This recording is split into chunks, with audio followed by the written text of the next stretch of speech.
The greatest achievers in any sport or high-risk occupation are those that possess the confidence and desire to test their skills beyond the accepted boundaries. They live for the next challenge, setting goals and then attempting to reach them. The situations become critical as they go faster, further, and higher, continually pushing the limits.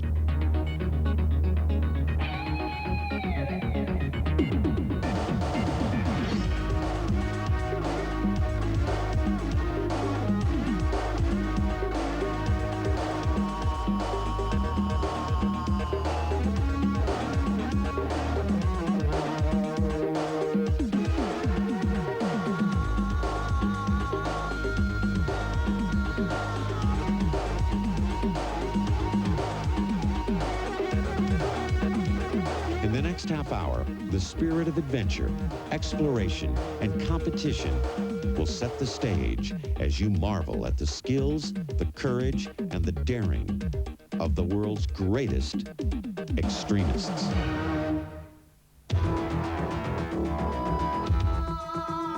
In today's show, we'll take you into the incredible world of Dominique Perret, one of Europe's hottest free radical skiers. Then we go on site for a look at free climbing and the elite rock warriors who take on nature's most difficult ascents. And finally, we'll go for a trip up the Shotover Gorge in Queenstown, New Zealand, where anyone can become an extremist.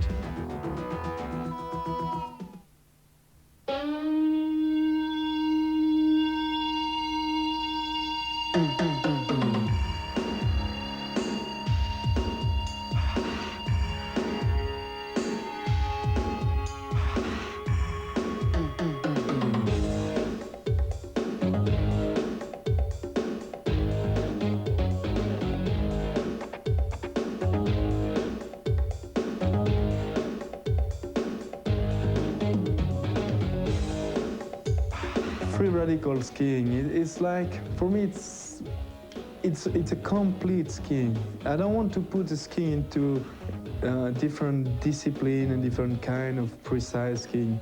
So what I like is to put everything together like a fruit salad and to pick up everything into it.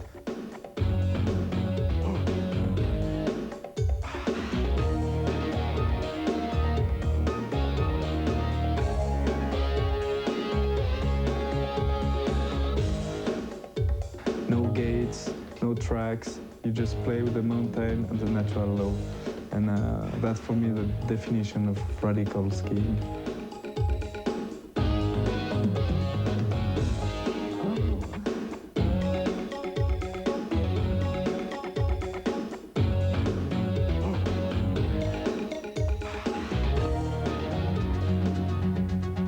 Dominique Perret is known to many as the foremost free radical skier in the world.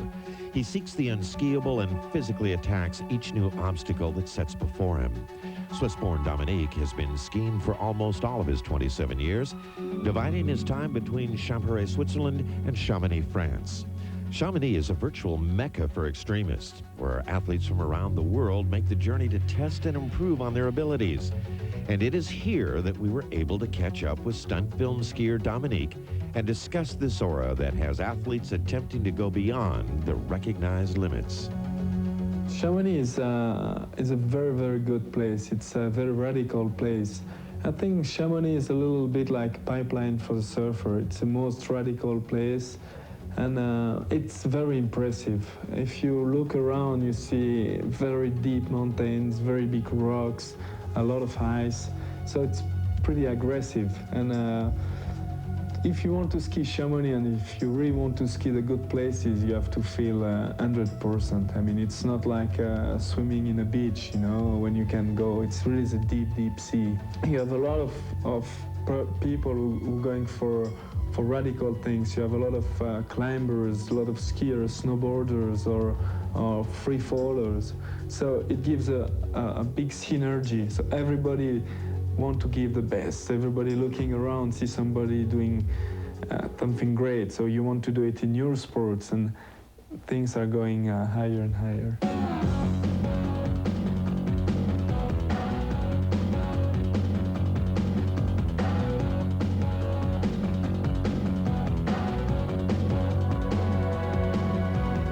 It is this energy that has helped Dominique to create a style all his own. From his incredible unorthodox-like downhill runs to the creative springback method he employs on his jumps, the look is pure Dominique. And this originality applies to his unique style of training as well. I try to train the same way I'm skiing. That means that I try to train differently. I don't go for running, I don't go for workouts. I try to go in the forest, in the mountain, running down the rocks, running down the trees, playing with my bike, mountain bike. It's really a play. I want to have fun when I'm trying. Mental awareness and physical conditioning are certainly important aspects for any athlete pushing the extreme. But Dominique understands that these hardly erase the dangers created when you attack a hill the way he does. Consequently, he goes to extraordinary lengths to assure the safest possible conditions before taking any chances.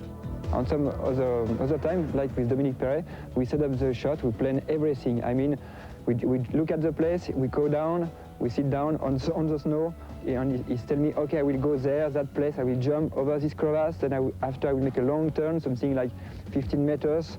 So after I will go straight on you, and I will leave you on the right. And then after we just talk about everything like that, we plan everything, then he woke up, and we just make one shot.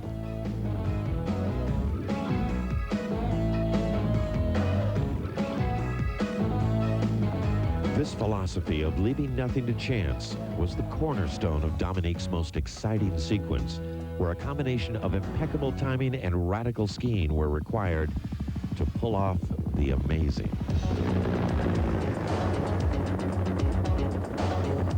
In the beginning, it started with rappelling down the helicopter. It was about 180 meters, and it's a very nice feeling, just sliding the rope down to the snow. And then it's an improvisation in the seracs. It's very narrow places between the ice, so you have to be very quick, and it's really an improvisation, like a musician when I was talking. So you have to turn the last time, and it was very nice.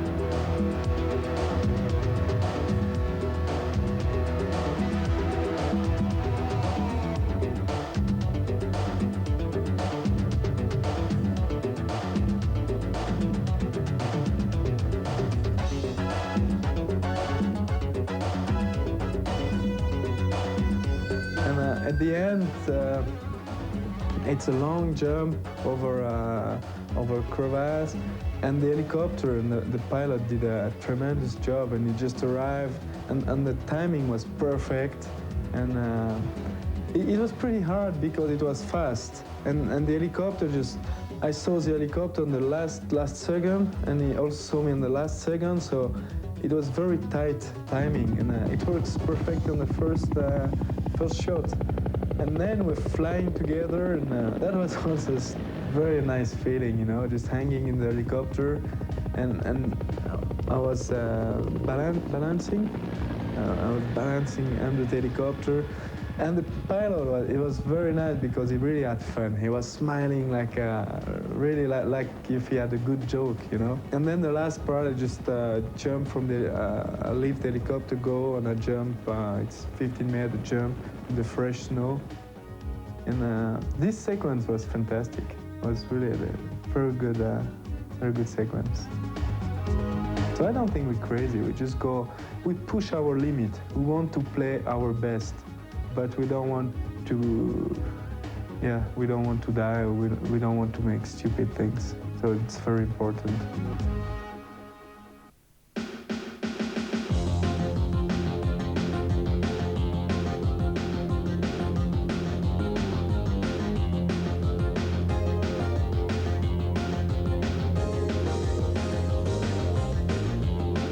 The discipline of free climbing has created an elite number of Spider-Men capable of scaling virtually any vertical wall in the world.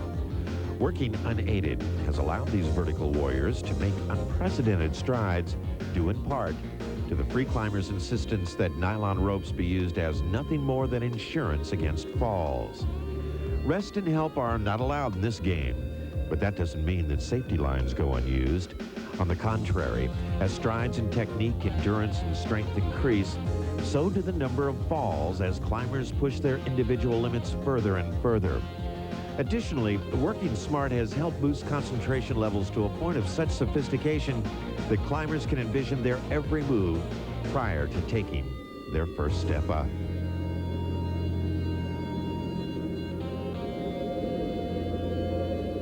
All of your concentration is laser point and very directed into one bit. So when you're at the base of a route, you haven't got the burden of this whole huge complex series of moves. You simply have small bits that you can think about and can believe in. And if you can believe in each individual section, eventually you can believe in the route.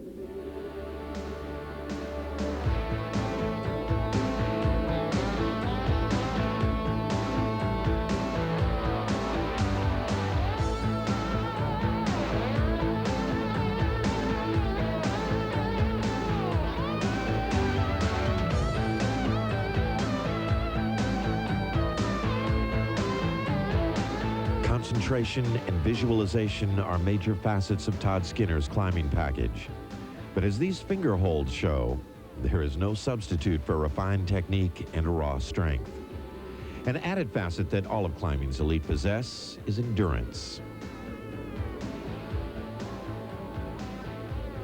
To conquer the 5-point climbs that these guys take on regularly requires not only an incredible fitness level,